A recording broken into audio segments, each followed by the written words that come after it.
नमस्कार दोस्तों, आज हम बात करेंगे कि आपकी जो शादी होगी उसका नेचर क्या होगा, वो कैसे होंगे, वो पैसा कितना कमाएंगे या उनके साथ में आपका शादी टिकेगा या नहीं टिकेगा, इसके बारे में।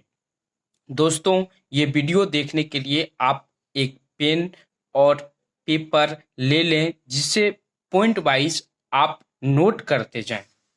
जैसे आप शादी करना चाहते हैं तो आपके पास में सबसे पहले कुछ क्वेश्चंस होंगे, जैसे कि आप अपने पार्टनर में क्या खूबी देखते हो। केयरिंग तो 30 पॉइंट इसका है। ये जो है ये पॉइंट है, ये पॉइंट है। इसमें अगर केयरिंग है तो 30 पॉइंट ले, अगर रोमांटिक है तो 40 पॉइंट ले, अट्रैक्टिव पर्सनालिटी है तो 10 पॉइंट ले, अगर पैसा के लिए आप पैसा वाली खूबी अगर आप अपने पार्टनर में देखना चाहते हैं तो इसके लिए आप 20 पॉइंट लें। इस चारों में से एक पॉइंट ले और उसे आप लिख लें। जैसे कि यहाँ पे 40 लिख लें। 40 हमने 40 लिया है तो ये रोमांटिक जैसे कि मैंने लिया है तो इसके लिए हम 40 पॉइंट यानी कि 40 लिखेंगे। दूसरा है, क्या आपको पहले नजर के प्यार में यकीन है? अगर हाँ तो पहला नंबर ले, बिल्कुल हो सकता है तो इसके लिए आपको 40 पॉइंट लेना पड़ेगा। दूसरा है, थोड़ा संदेह है यानी कि 30, इसके लिए 30 पॉइंट लेना है। प्यार पर यकीन नहीं यानी कि इसके लिए आपको 20 पॉइंट लेना है। और ये सब फिल्मी बातें हैं यानी कि इसके लिए 10 पॉइंट। तो हम इसमें 4 पॉइंट को सिलेक्ट करेंगे तो इसमें हो गया 10 पॉइंट। यानी कि ये हुआ, इसमें चौथा सेलेक्ट किए थे और इसमें हम किए थे दूसरा सेलेक्ट, यानी कि हमें 50 पॉइंट मिल चुका है। अब हम दूसरे सवाल की तरफ अगर चलते हैं तो तीसरे सवाल की तरफ, तो तीसरा में है आप अपने पार्टनर में क्या देखते हो। रिच तो इसके लिए 30 पॉइंट है। आर्टिस्ट तो इसके लिए 10 पॉइंट है। पॉपुलर तो 20 पॉइंट है। नेचर तो 40 पॉइंट है। इसमें से कोई एक पॉइंट ले ले, यानी कि 3 हमने लिया है तो इसमें हो गया हमको 20 पॉइंट, यानी कि उसमें 2 पॉइंट हुआ था तो 40 पॉइंट पहले ही हमको आ चुका है और ये फिर 20 पॉइंट। आप किस तरह की मैरिज करना चाहोगे? सेलिब्रिटी की तरह तो 10 पॉइंट, अरेंज मैरिज तो 30 पॉइंट, सिंपल तरीके से तो 20 पॉइंट और लव मैरिज तो 40 पॉइंट। यानी कि इसमें अगर कोई एक ले लेते हैं यानी कि एक नंबर ले लेते हैं तो इसमें भी हमको 10 पॉइंट आ गया, यानी कि 20 प्लस 10 यानी कि यहाँ पे मिल गया हमको 30 और ये 40, यानी कि ये याद रखें हमें अभी तक में 70 पॉइंट मिल चुके हैं। अब है अगले क्वेश्चन पे चलते हैं। तो अगले क्वेश्चन में है कि आप प्यार के लिए क्या कर सकते हो। त्याग पहला तो 30 पॉइंट ले, दूसरा कुछ भी नहीं तो 40 पॉइंट ले, तीसरा कुछ भी नहीं तो इसके लिए 20 पॉइंट ले और चौथा पता नहीं तो 10 पॉइंट ले। यानी कि हम इसमें कुछ भी नहीं तो 3 पॉइंट लेते हैं, यानी कि 20 पॉइंट हमको यहाँ पे मिल गया है। और खाली समय में क्या करना पसंद है? शॉपिंग, बातें करना, सोना और म्यूजिक सुनना। इसके लिए ये पॉइंट हैं, जैसे 30 पॉइंट, बातें करने के 20 पॉइंट, सोने का 10 पॉइंट और म्यूजिक सुनना का 40 पॉइंट। यानी कि हम यहाँ पे अगर ले लेते हैं 2 नंबर तो हमको यहाँ मिल गया 20 पॉइंट, यानी कि यहाँ पे 20 और 20 40 हो गया, यहाँ पे हमको पॉइंट मिला। और पहले का जो क्वेश्चन था 4, उसमें हमको 70 पॉइंट मिल चुके थे तो 70 और 40 हो गया 110, यानी कि हमें अभी तक में 110 पॉइंट मिला है। अब हम आगे चलते हैं आगे के क्वेश्चन पे। तो हमें छठे नंबर में जो आता है वो आता है पहले बार डेट पर कहाँ जाना चाहोगे।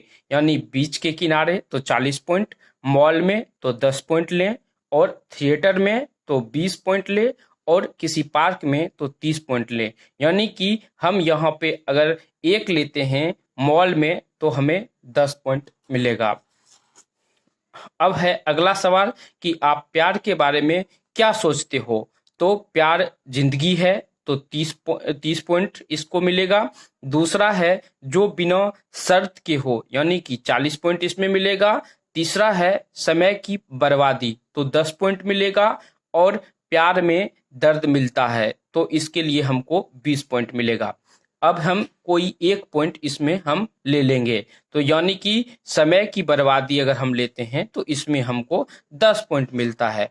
तो ये हो गया 10 10 20, और पहले हमारे पास में 110 पॉइंट था, तो 20 पॉइंट हम इसमें जोड़ देंगे, यानी कि हमको अभी तक में मिला है 130 पॉइंट। अब हम आगे चलते हैं सवाल की ओर। तो 8वां सवाल है, आप किसी के साथ रिलेशन में थे या नहीं। तो पहला जो है वो है हाँ, यदि हाँ है तो इसके लिए हमको मिल गया है 40 पॉइंट। और दूसरा है कुछ महीने पहले, यानी कि कुछ महीने पहले अगर आप रिलेशन में थे तो इसके लिए आप 30 पॉइंट ले। अगर काफी समय पहले तो इसके लिए 20 पॉइंट ले। और नो रिलेशनशिप यानी कि 10 पॉइंट ले।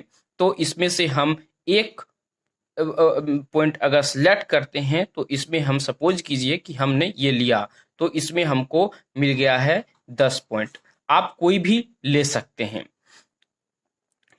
अगर फिर हम 9वें सवाल पर अगर आते हैं, तो आप शादी कब करना चाहते हो।